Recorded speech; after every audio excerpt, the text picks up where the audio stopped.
मैं हूं कहकशां और आज की वीडियो में हम लोग जानने वाले हैं नहर के बारे में, यानी विश्व की प्रमुख नहरें कौन कौन सी हैं जहां से एग्जाम्स में क्वेश्चंस बार बार पूछे जाते हैं। Important canals of the world. तो आइए देखते हैं। सबसे पहले इस ब्लैक बोर्ड पर आप नज़र डालेंगे तो आपको नज़र आएगा वर्ल्ड का मैप। ये देखिए, ये है उत्तरी अमेरिका यानी कि नॉर्थ अमेरिका, दक्षिणी अमेरिका यानी कि साउथ अमेरिका, ये है एशिया वाला पोर्शन, ये है यूरोप और ये है अफ्रीका। ऑस्ट्रेलिया का मैंने ड्रा नहीं किया है मैप, क्योंकि ऑस्ट्रेलिया में कोई ऐसी महत्वपूर्ण नहर नहीं है जहां से क्वेश्चंस पूछे जाते हैं। हालांकि अफ्रीका से भी नहीं है, लेकिन यूरोप, एशिया और उत्तरी और दक्षिणी अमेरिका में बहुत सारे इंपॉर्टेंट कैनल्स हैं। तो सबसे पहले देखेंगे उत्तरी अमेरिका यानी कि नॉर्थ अमेरिका को। तो नॉर्थ अमेरिका में आप देखें, यहाँ पर ऊपर में आता है कनाडा, नीचे में आता है यूएसए, जिसे संयुक्त राज्य अमेरिका यानी कि यूनाइटेड स्टेट्स ऑफ अमेरिका भी कहते हैं। इसके नीचे आता है मेक्सिको। तो ये जो देख रहे हैं यूएसए और कनाडा की बाउंड्री के पास, सीमा के पास महान झीलों का एक क्षेत्र है। ये झीलें कैसी हैं? ये 5 झीलों का क्षेत्र है और ये लगभग अंगुली के आकार में है, इसीलिए इस क्षेत्र को क्या कहते हैं? अंगुलीनुमा क्षेत्र। ये 5 झीलों को ग्रेट लेक्स या महान झीलों का क्षेत्र कहते हैं। ये जो 5 झीलें हैं इसकी, तो ये काफ़ी महत्वपूर्ण है। इन 5 झीलों के नाम अगर आप याद करना चाहते हैं सीक्वेंस में वेस्ट से ईस्ट की तरफ, तो इसके लिए एक फार्मूला है। वो फार्मूला क्या है? देखिए, फार्मूला है SM hero, HERO hero, SM hero. S for हो जाएगा Superior, Superior lake. M for हो जाएगा Michigan, Michigan lake. H for हो जाएगा Huron, Huron lake. E for हो जाएगी ईरे लेक और ये है ईरी, और लास्ट में हो जाएगा O फॉर ओंटारियो। तो ओंटारियो लेक ये सबसे पूर्व की तरफ का झील है। अब ये जो 5 झीलों हैं, इन 5 झील को नहर के थ्रू एक दूसरे से कनेक्ट करके एक बड़ा जलमार्ग बना दिया गया है, जो कि नौगम में है। यानी वहाँ आसानी से बड़े बड़े शिप और बोट्स आसानी से चलाए जा सकते हैं। तो इनको कनेक्ट करने के लिए जो सबसे पहले कैनल बनाई गई वो सू नहर।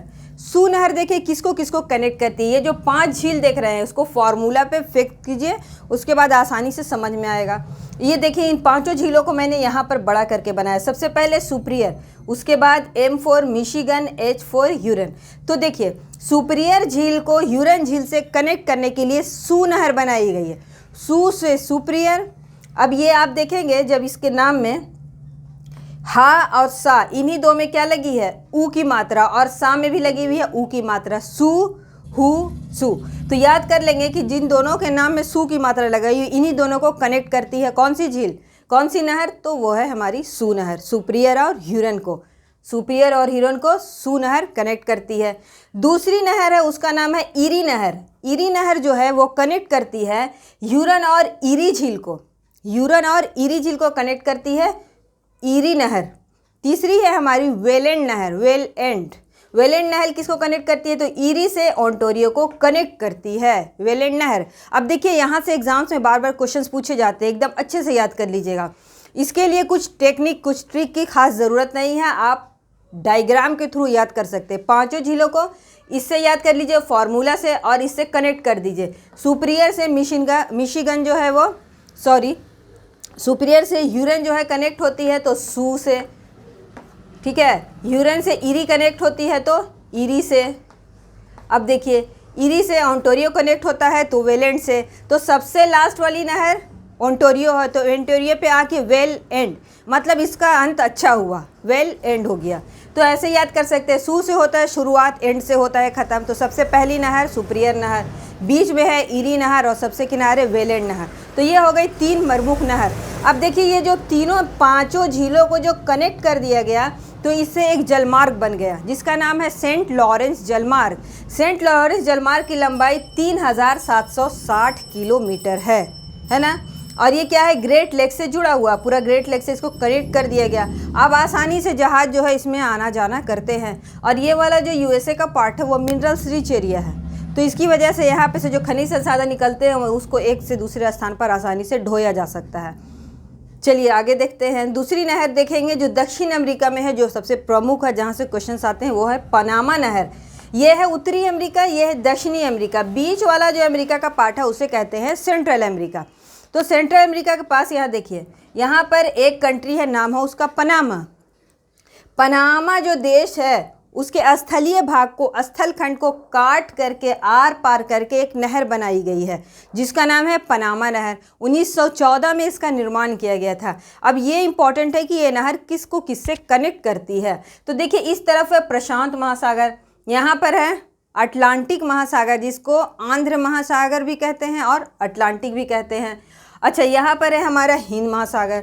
तो ये जो पनामा नहर है ये प्रशांत महासागर यानी पैसिफिक ओशन को अटलांटिक ओशन से कनेक्ट करती है, जोड़ती है। इसको आर पार कर दिया गया, अब आसानी से शिप यहाँ से यहाँ आ जा सकते हैं।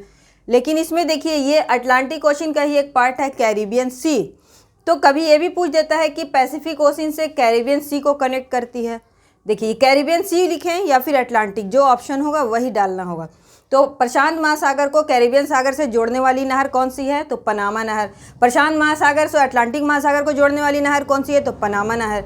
ये इसको कनेक्ट करती है। इसके दो पोर्ट इंपॉर्टेंट हैं, दो जो पत्तन है वो इंपॉर्टेंट है। एक जो पनामा प्रशांत महासागर की तरफ है वो कहलाता है पनामा पोर्ट, है ना, पनामा पत्तन। और जो कैरिबियन सी की तरफ या अटलांटिक महासागर की तरफ जो पत्तन है उसका नाम है कोलोन पत्तन। यहाँ कोलोन है, ये देखिए कोलोन, और यहाँ पर है पनामा। ये याद रखना पड़ता है क्योंकि कभी कभी ऐसे भी पूछ देते हैं। ठीक है, अब आगे नेक्स्ट देखते हैं अब कौन सी नहर है जो इम्पोर्टेंट है। चलिए चलते हैं हम लोग एशिया। एशिया में आएंगे तो एशिया और यूरोप के साथ कनेक्टेड नहर है वो।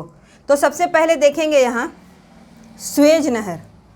स्वेज नहर दुनिया की सबसे बड़ी कृत्रिम जहाजी नहर है। कृत्रिम, मानव निर्मित है, मैन मेड है, और ये जहाजी नहर सबसे बड़ी है ना। और ये किससे किसको कनेक्ट करती है, देखिए ये है रेड सी यानी कि लाल सागर का पोर्शन, और ये है भूमध्य सागर यानी कि मेडिटेरेनियन सी का पोर्शन। तो स्वेज नहर सबसे पहली बात कि लाल सागर को भूमध्य सागर के साथ, मेडिटेरेनियन सी को रेड सी के साथ कनेक्ट करती है ना। इसका निर्माण कब किया गया, तो 1869 में। 1869 में स्वेज नहर का निर्माण किया गया था। और इसके निर्माण में, इसको बनाने में जो सबसे इम्पॉर्टेंट रोल प्ले किया था, सबसे महत्वपूर्ण भूमिका निभाई थी, वो कौन थे, तो वो थे फ्रांस के फर्डिनेंड द लेप्लेस। क्या नाम था उनका, फर्डिनेंड, ठीक है, सॉरी, फर्डिनेंड द लेसेप्स,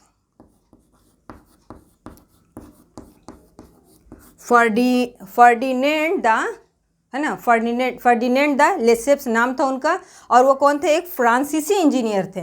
इन्होंने सबसे महत्वपूर्ण भूमिका निभाई थी, इसीलिए इसका नाम पूछा जाता है। अब ये देखिए, ये भूमध्य सागर को लाल सागर से जोड़ देती है, सबसे बड़ी कृत्रिम जहाजी नहर है। 1869 में बन करके तैयार हुई थी। और ये देखिए किससे किसको अलग करती है। ये वाला जो स्थलीय भाग देख रहे हैं जो इस साइड है, ये कहलाता है क्या, सिनाई प्रायद्वीप। इसको यहाँ पे करके देखिए, देखिए अब यहाँ से बना दिया गया क्या, जमीन स्थलीय भाग को कोड़ कर बना दिया गया स्वेज नहर। तो ये दो पार्ट जो है एक दूसरे से अलग हो गए। तो ये वाला पार्ट कहलाता है सिनाई प्रायद्वीप, ठीक है, और इधर वाला पार्ट कहलाता है नील घाटी। तो स्वेज नहर को क्या कह सकते हैं कि सिनाई प्रायद्वीप को नील घाटी से अलग कर देती है। ये भी पूछा जा सकता है एग्जाम में, है ना। अब इसमें कुछ इंपॉर्टेंट पोर्ट्स के नाम देखेंगे। देखिए इसके भी दो पोर्ट्स होंगे, एक जो रेड सी की तरफ खुलता होगा यानी सबसे साउथ वाला पोर्ट, एक नॉर्थ वाला पोर्ट जो मेडिटेरेनियन सी की तरफ खुलता होगा। तो नीचे वाला पोर्ट जो रेड सी की तरफ यानी सबसे दक्षिणतम पोर्ट, उसका नाम है पोर्ट स्वेज। और सबसे उत्तर का पोर्ट जो भूमध्य सागर की तरफ खुलता है वो कौन सा है, पोर्ट सईद। यहाँ पर आपका है पोर्ट सईद। ये भी पूछा जाता है एग्जाम में, port Said, port Suez, port Said, port Suez. Trick की ज़रूरत नहीं है, 8 बार 10 बार रिपीट कर लेंगे तो याद हो जाएगा। Port Said, port Suez, Said, Suez, ये दो मुख्य पोर्ट हैं मेडिटेरेनियन सी और रेड सी की तरफ, है ना। इसके निर्माण से क्या फ़ायदा हुआ, देखिए इसके अलावा और भी कुछ पोर्ट है बीच में जो फेमस है, जैसे पोर्ट तौफीक है, पोर्ट फऊद है, उसके अलावा पोर्ट जो है इस्माइलिया पोर्ट है। ये सब बीच के पोर्ट है जो काफ़ी फेमस है। अब इसको देखिए कि इसके बनने से हमारे देश भारत को बहुत फ़ायदा हुआ। कैसे, देखिए भारत को जो यूरोप से व्यापार करना पड़ता, ये तो भारत का पश्चिमी तट है। अब भारत का व्यापार तो यूरोप से पुराना है। हम लोगों ने क्या पढ़ा था कि वास्को डी गामा जब 1498 में 1498 में भारत आया तो किस रास्ते से आया था? तो वो आया था, देखिए ये पुर्तगाल से आया था, इस रास्ते से होते हुए, ये वाला रास्ता उसने पकड़ा था, केप ऑफ गुड होप के रास्ते होते हुए वो कालीकट पहुंचा था। तो चूंकि ये रास्ता नहीं था इसलिए वो इस रास्ते से आया था, है ना।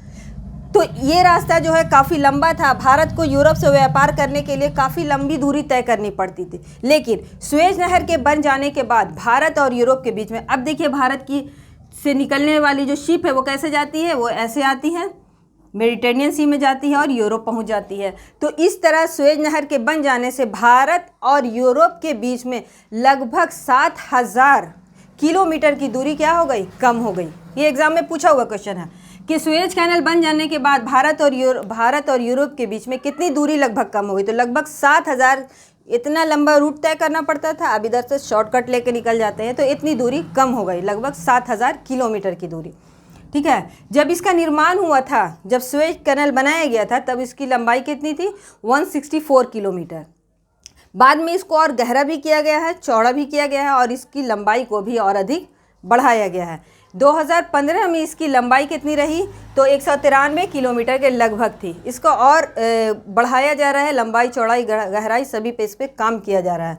चलिए 1956 में सुएज नहर के बारे में, 1956 में मिस्र की सरकार द्वारा इस नहर का राष्ट्रीयकरण कर दिया गया। ये भी क्वेश्चन बहुत बार पूछा गया है। सुएज नहर का राष्ट्रीयकरण कब किया गया है, तो 1956 में। और ये किस सरकार के अंतर्गत आता है, तो मिस्र देश की सरकार के अंतर्गत आता है और मिस्र की सरकार ने इसका राष्ट्रीयकरण किया है। अब आगे देखते हैं, अब और कौन सी नहर है इम्पॉर्टेंट।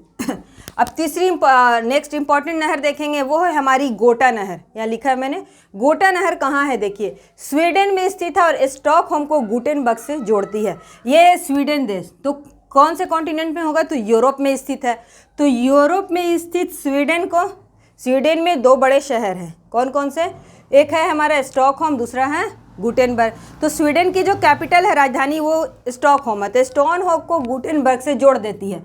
कौन सी नहर जोड़ती है, तो गोटा नहर, याद कर लेंगे। नेक्स्ट देखते हैं, नेक्स्ट है हमारी इम्पॉर्टेंट मैनचेस्टर नहर। मैनचेस्टर नहर भी यूरोप में ही स्थित है और ये यूके में, देखिए ये वाला जो आइलैंड दिख रहा है आपको, ये यूके है, यूनाइटेड किंगडम यानी कि इंग्लैंड है। तो इंग्लैंड में, तो इसको ऐसे बना लेंगे हम लोग, ये इंग्लैंड है। तो इंग्लैंड के इस तरफ 2 इम्पॉर्टेंट शहर हैं, इसको देखेंगे, एक है मैनचेस्टर, दूसरा है लिवरपूल। तो मैनचेस्टर से लिवरपूल को, ये मैनचेस्टर है, लिवरपूल है, तो इन दोनों को कनेक्ट करने के लिए एक नहर बनाई गई है जिसका नाम है मैनचेस्टर नहर। मैनचेस्टर क्यों फेमस है पता है आपको, मैनचेस्टर में सूती कपड़ा बहुत बनता था और इसी आधार पर भारत में कपड़ा उद्योग, भारत के पूर्व में एक शहर है अहमदाबाद, गुजरात में अहमदाबाद। तो गुजरात के अहमदाबाद को पूर्व का मैनचेस्टर कहते हैं क्योंकि यहाँ भी कपड़े का उत्पादन काफ़ी होता है ना, पूर्व का मैनचेस्टर कहा जाता है। तो मैनचेस्टर एक्चुअल में कहाँ है, तो यूनाइटेड किंगडम में। तो मैनचेस्टर को लिवरपूल से जोड़ने वाली नहर मैनचेस्टर नहर है। ऐसे भी क्वेश्चन पूछ देंगे, किस कॉन्टिनेंट में है, तो यूरोप में, किस कंट्री में है, तो इंग्लैंड में या यूके में। नेक्स्ट देखिए, नेक्स्ट है हमारा कील नहर। कील नहर बहुत बार एग्जाम्स में पूछा जाता है, याद रखिए कील नहर, सुएज नहर और पनामा, इसके सामने स्टार मार्क लगा लीजिए, स्टार मार्क, क्योंकि ये एक ऐसा टॉपिक है जिससे बार बार एग्जाम्स में क्वेश्चन रिपीट होते हैं। कील नहर, कील नहर कहाँ है, देखिए अब मैप देखिए, ये यूरोप वाला पोर्शन है, यहाँ पे है नॉर्थ सी यानी कि उत्तरी सागर, ये उत्तरी सागर है, यहाँ पे है बाल्टिक सी, ठीक है। तो ये जो कील नहर है वो किससे किसको कनेक्ट करती है, तो उत्तरी सागर को, ये उत्तरी सागर है, ये बाल्टिक सी है, तो उत्तरी सागर को बाल्टिक सी से कनेक्ट करती है कील नहर। बहुत फेमस ट्रिक है इसके लिए, वो क्या है, बाल्टी के ऊपर में कील लगा है, कोई बाल्टी है उसके ऊपर में कील लगा है, तो बाल्टिक को कील नहर से उत्तरी सागर के द्वारा जोड़ा जाता है ना। बाल्टी में कील याद रखेंगे, बाल्टी के ऊपर में कील है, तो हो गई कील नहर। किसको जोड़ करती है, यूरोप में है, उत्तरी सागर को बाल्टिक सागर से कनेक्ट करती है कील नहर। ये दुनिया की सबसे व्यस्तम नहर है, सबसे बिजी नहर है ये भी पूछा जाता है, दुनिया की सबसे व्यस्तम नहर तो कील नहर। नेक्स्ट देखते हैं, अब कौन सी नहर है, नेक्स्ट हमारी है उत्तरी सागर नहर, ठीक है। उत्तरी सागर नहर कहाँ है ये देखते हैं, ये एम्स्टर्डम को उत्तरी सागर से जोड़कर नौगम्य बनाती है। एम्स्टर्डम है ये वाला पार्ट, यहाँ उत्तरी सागर है, यहाँ एम्स्टर्डम है ना। तो एम्स्टर्डम को उत्तरी सागर से जोड़ देती है और नौगम्य बनाती है, यानी यहाँ से यहाँ नौकागम्य बनाती है, यानी नेविगेशन के लायक है, जहाँ शिप ले जाया जा सकता है। तो एम्स्टर्डम को उत्तरी सागर से कौन जोड़ती है? तो उत्तरी सागर नहर, नाम है इसका उत्तरी सागर नहर, है ना। नेक्स्ट देखते हैं हम लोग और क्या है, इंग्लिश चैनल टनल। अब इंग्लिश चैनल क्या है, यहाँ पर देखिए, ये है फ्रांस, ये स्पेन, यूके। अब इसके बीच में एक चैनल है, नाम है उसका इंग्लिश चैनल, है ना। और इसके यहाँ पर एक डोवर स्ट्रेट भी है, यानी डोवर जल संधि भी है, यानी दो जल वाले भाग को जोड़ती है, ये जल संधि है ना।